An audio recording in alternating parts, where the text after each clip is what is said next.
সুপ্রিয় শিক্ষার্থীবৃন্দ, আমি মোহাম্মদ নুরুল হুদা, প্রভাষক হিসাব বিজ্ঞান, কন্যাকুড়ি সরকারি কলেজ, কাপ্তাই রাঙ্গামাটি। তোমাদের হিসাব বিজ্ঞানের অনলাইন ক্লাসে স্বাগত জানাচ্ছি। আজকে আমার এই ক্লাসটি একাদশ ও দ্বাদশ শ্রেণীর জন্য। হিসাব বিজ্ঞান প্রথম পত্র, অধ্যায় নবম অধ্যায় আছে আর্থিক বিবরণী। পূর্বের ধারাবাহিকতায় এটা আর্থিক বিবরণীর চতুর্থ ক্লাস। গত ক্লাসে আমরা একটি সৃজনশীল অঙ্কের সমাধান করেছিলাম। আজকেও আমরা আরেকটি সৃজনশীল অঙ্কের সমাধান করব। অঙ্ক হিসাবে সে অঙ্কটি হলো প্রশ্ন নম্বর 2। আমি এই অঙ্কটি নিয়েছি ঢাকা বোর্ড 2019-এর 1 নম্বর অঙ্ক। আমি প্রশ্নটা একটু তোমাদের করে শোনাই। 2018 সালের 31শে ডিসেম্বর তারিখে সুবাদ ট্রেডিং এর আওয়ামী নিম্নরূপ একটা আওয়ামী দেয়া আছে, কিছু সমন্বয় দেয়া আছে। আমি সমন্বয়গুলি করি। সেবা প্রদান করা হয়েছে কিন্তু পাওয়া যায়নি 20,000 টাকা, অর্থাৎ সেবা অনাদায়ী আছে। 2 নম্বর, প্রতি মাসে বীমা খরচ অতিক্রান্ত হয়েছে 1,000 টাকা। মাসে 1,000 টাকা হিসেবে 12 মাসে 12,000 টাকা আমাকে বীমা খরচ দেখাতে হবে। 3 নম্বর, সাপ্লাইস মজুদ আছে 2,000 টাকা। আমার রাওয়া মিলে সাপ্লাইস আছে 7,000 টাকা, অর্থাৎ আমার সম্পত্তি রাওয়া মিলে আছে 7,000 টাকা। সমন্বয় বলছে আমার রাওয়া সাপ্লাইস মজুদ আছে 2,000 টাকা, তাহলে আমার খরচ হলো 5,000 টাকা। অর্থাৎ বর্তমান আমার সম্পদ থাকবে 2,000 টাকা, বাকি 5,000 টাকা সাপ্লাইস খরচ হবে। অনুপার্জিত সেবায় 5,000 টাকা উপার্জিত হয়েছে, অর্থাৎ অনুপার্জিত সেবায় একটি দায়, এই দায়ের 5,000 টাকা আয় হিসাবে দেখাতে হবে। আদ্রপত্রের উপর 5% হারে অবচয় ধার্য করো। আদ্রপত্রের উপর 5% অবচয় ধরতে হবে। করণীয়: ক, ব্যবহৃত সাপ্লাইসের পরিমাণ নির্ণয় করো, অর্থাৎ সাপ্লাইস খরচ নির্ণয় করতে হবে। খ, 2018 সালের 31শে ডিসেম্বর তারিখে সমাপ্ত বছরের জন্য নিট আয় বা নিট ক্ষতির পরিমাণ নির্ণয় করো। এটা বিশদ আয় বিবরণী প্রস্তুত করতে হবে। গ, প্রতিষ্ঠানের কার্যকরী মূলধনের পরিমাণ নির্ণয় করো। আমরা জানি কার্যকরী মূলধন সমান চলতি সম্পদ বিয়োগ চলতি দায়। তাহলে আমাকে প্রথমে চলতি সম্পদ বের করতে হবে, তারপরে চলতি দায় বের করতে হবে, এরপরে কার্যকরী মূলধন সূত্রে বসালে আমার কার্যকরী মূলধন বের হয়ে যাবে। এই হলো মোটামুটি আমার প্রশ্ন। সুপ্রিয় শিক্ষার্থীবৃন্দ, আমার কয়ে বলেছে ব্যবহৃত সাপ্লাইজের পরিমাণ নির্ণয় করো। ব্যবহৃত সাপ্লাইজ বলতে ব্যবহৃত সাপ্লাইজ খরচ বোঝায়, অর্থাৎ ব্যবহৃত সাপ্লাইজের পরিমাণ মানে সাপ্লাইজ খরচ নির্ণয় করো। আমার মিলে সাপ্লাইজ আছে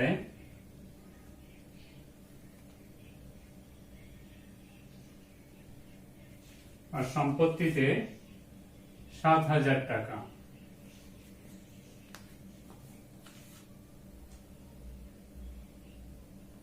সমন্বয়ে আমাকে বলা আছে যে 2,000 টাকা সাপ্লাইস মজুদ আছে। রাওয়া মিলে সাপ্লাইস ছিল, অর্থাৎ সম্পদ ছিল 7,000 টাকা, বলছে এখন সম্পদ আছে 2,000 টাকা। তাইলে সাপ্লাইস মজুদ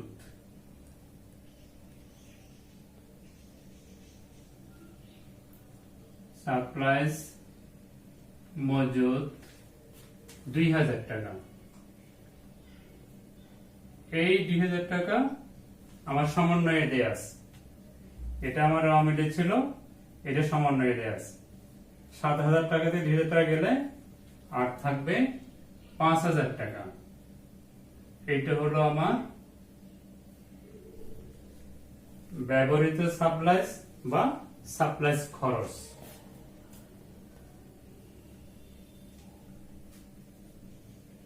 সুতরাং ব্যবহৃত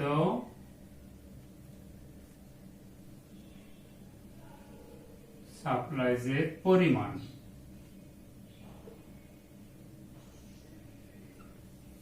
কত টাকা? 5,000 টাকা। অথবা সাপ্লাইজ খরচ 5,000 টাকা। আমার আমিরের সম্পদ ছিল প্রথমে 7,000 টাকা, সমন্বয় বলেছে বর্তমানে সম্পদ আছে 2,000 টাকা, তাহলে বাকি টাকাটা আমার খরচ অথবা ব্যবহৃত সাপ্লাইজ। প্রিয় শিক্ষার্থীবৃন্দ, ক্ষয়ে সুবোধ ট্রেডিং এর বিষয় দায় বিবরণী বের করতে হবে। বিষয় দায় বিবরণীর মাধ্যমে আমরা নিট এবং নিট ক্ষতি নির্ণয় করব। যেহেতু এই অঙ্কে ক্রয় বিক্রয় নাই, এটা একটা সেবামূলক প্রতিষ্ঠান, এই আয় বিবরণীটা হবে এক ধাপ বিশিষ্ট আয় বিবরণী, অর্থাৎ উপরে আয় সমূহ, নিচে ব্যয় সমূহ। আমি আমার প্রশ্ন থেকে আয়ের মধ্যে আছে সেবা আয় আছে 80,000 টাকা,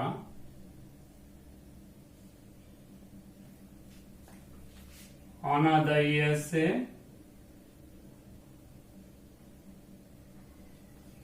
অনাদায়ী সেবায়, এটা আমার সমন্বয় আছে 20,000 টাকা।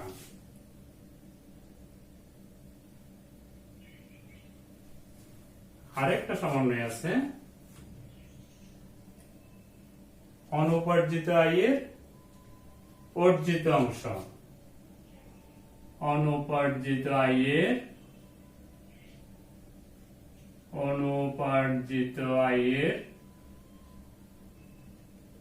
অর্জিত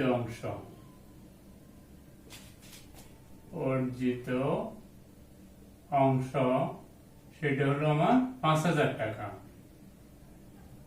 তিনটা যোগ করলে আমার আর কোনো আয় নাই, 1,05,000 টাকা। 1,05,000 টাকা। এরপর আমার ব্যয়গুলি লিখবো আমি। আমার ব্যয় আছে বেতন,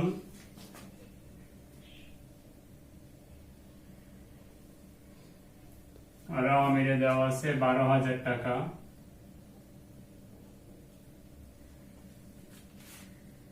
সাপ্লাইজ খরচ বা ব্যবহৃত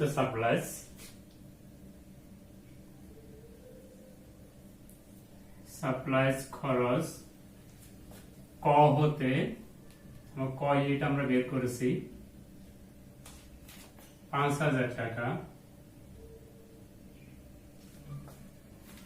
বেতন 12,000 টাকা, সাপ্লাইজ খরচ 5,000 টাকা, উপযোগ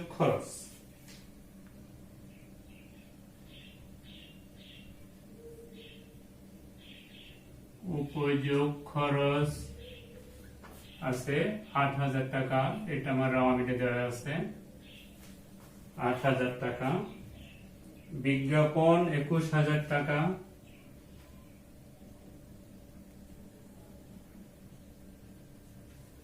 রাওয়ামিটে দেওয়া আছে বিজ্ঞাপন 21,000 টাকা। আমার সমন্বয় থেকে আসবে বীমা খরচ,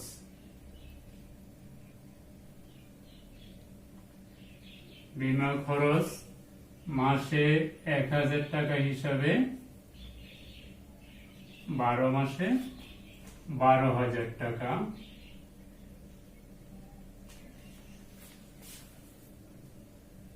বীমা খরচ 12,000 টাকা। আসবাবপত্রের অবচয়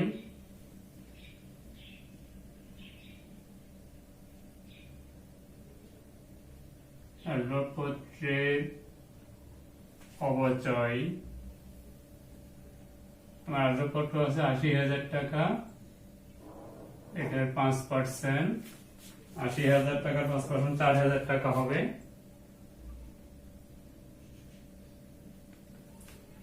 আমার প্রদেয় নোট আছে, প্রদেয় নোট দীর্ঘমেয়াদী স্বল্পমেয়াদী দুভাবে হতে পারে। যেহেতু আমার এখানে তারিখ দেয়া নাই, এবং পার্সেন্ট দেওয়া আছে, এটাকে আমি দীর্ঘমেয়াদী মনে করে এটা সুদটা ব্যয়ের মধ্যে লিখছি। প্রদেয় নোটের সুদ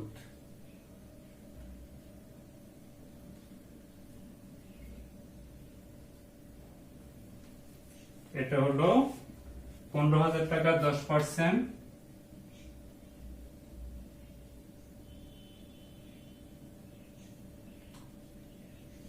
এটা হলো 1500 টাকা। আমার বেতন 12,000 টাকা, সাপ্লাইজ খরচ 5,000 টাকা, উপযোগ খরচ 8,000 টাকা, বিজ্ঞাপন 21,000 টাকা, বীমা খরচ 12,000 টাকা, আসবাবপত্রের অবচয় 4,000 টাকা, প্রদেয় নোটের সুদ 1500 টাকা। মোট হবে আমার 63,500 টাকা। এগুলি যোগ করলে হবে 63,500 টাকা। আমার আয় হলো 1,05,000 টাকা, ব্যয় হলো 63,500 টাকা। যেহেতু আমার ব্যয় থেকে আয় বড়, আমার নেট আয় হবে 41,500 টাকা। 41,500 টাকা, এটা হলো আমার নেট আয়।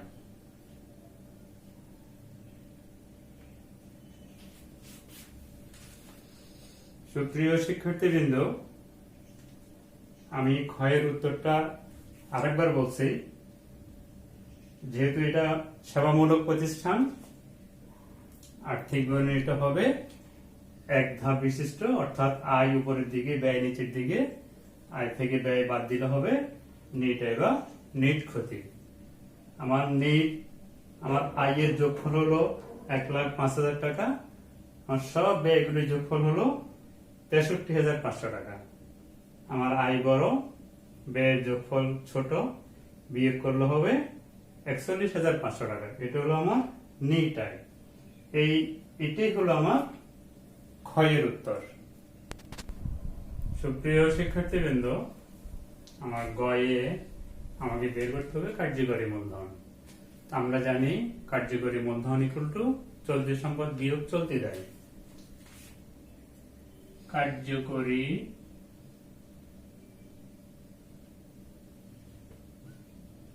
কার্যকরী মূলধন সমান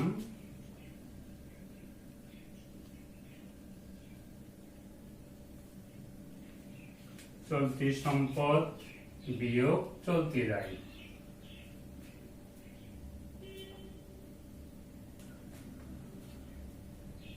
আমি এই চলতি সম্পদ কত টাকা, চলতি দায় কত টাকা নিচে খসড়া করে তোমাদেরকে দেখাবো। আমি চলতি সম্পদ আমার অঙ্ক থেকে যোগ করে পেলাম 92,000 টাকা। চলতি সম্পদ হলো আমার 92,000 টাকা। চলতি দায় হলো 26,500 টাকা।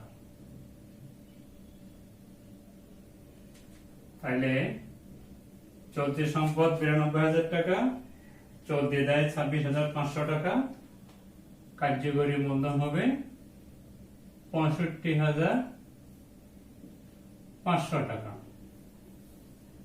এটা হলো আমার গয়ের উত্তর।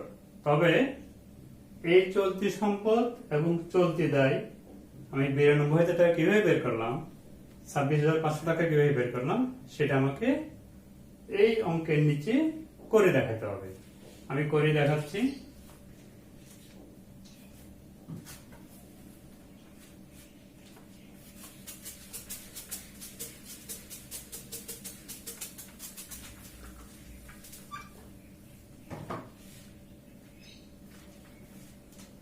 এটা হলো খসড়া।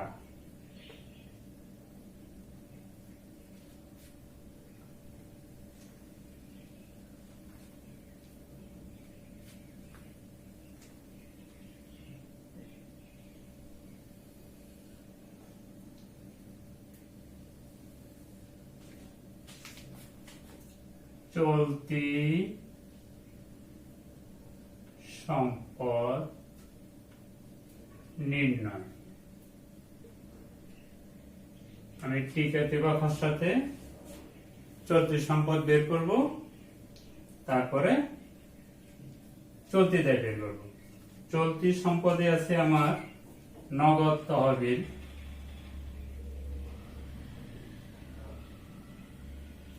নগদ তহবিল আছে 30,000 টাকা। আমরা এগুলিতে টাকা টাকা লিখবো, এখানে বিবরণ লিখবো। অগ্রিম বীমা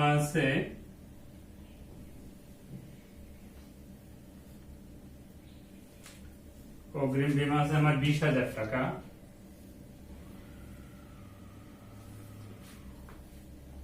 বারো মাসে 12,000 টাকা বীমা খরচ।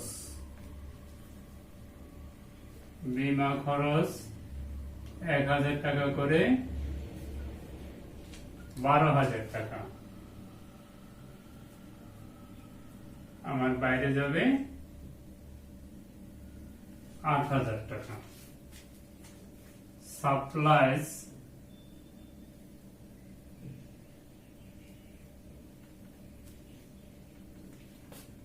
মজুদ আমার কয়ে রামিতে দেওয়া আছে আমার 2,000 টাকা। আমি ইচ্ছে হলে এখানে করে দেখাতে পারি 7,000 বিয়োগ 5,000 সমান 2,000। প্রাপ্য হিসাব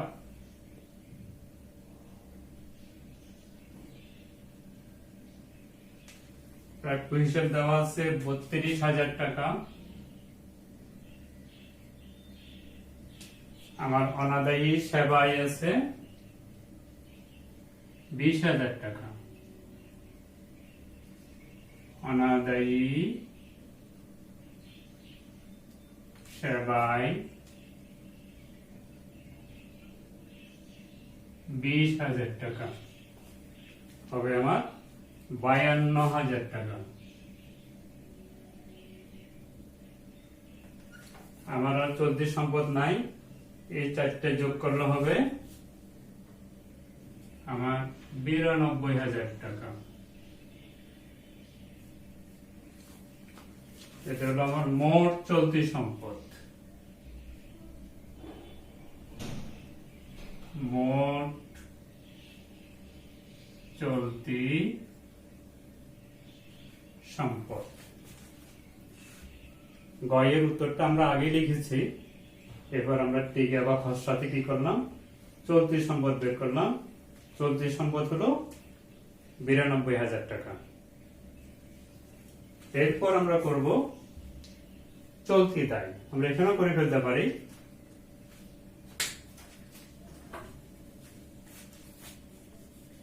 চলতি দায়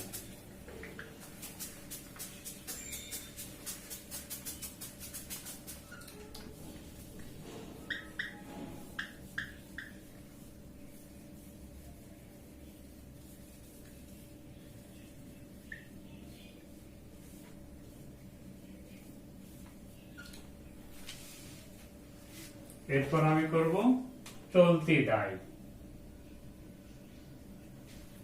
আমার চলতি দায়ে প্রদেয় হিসাব আছে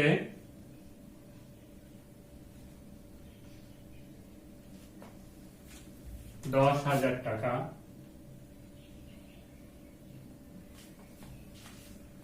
অনুপার্জিত সেবায়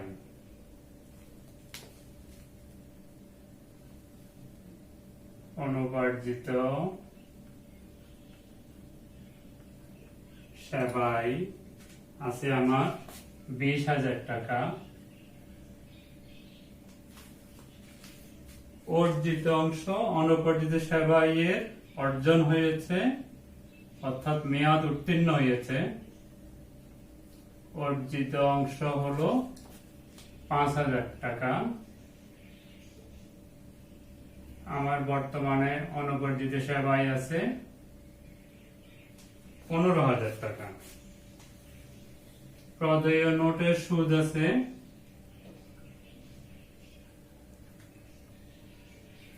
নোটের সুদ 15,000 টাকার 10%।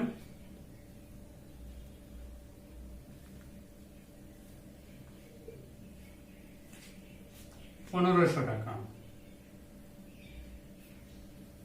আমার যোগ করলে হবে 26,500 টাকা। এটা হলো আমার মোট চলতি দায়।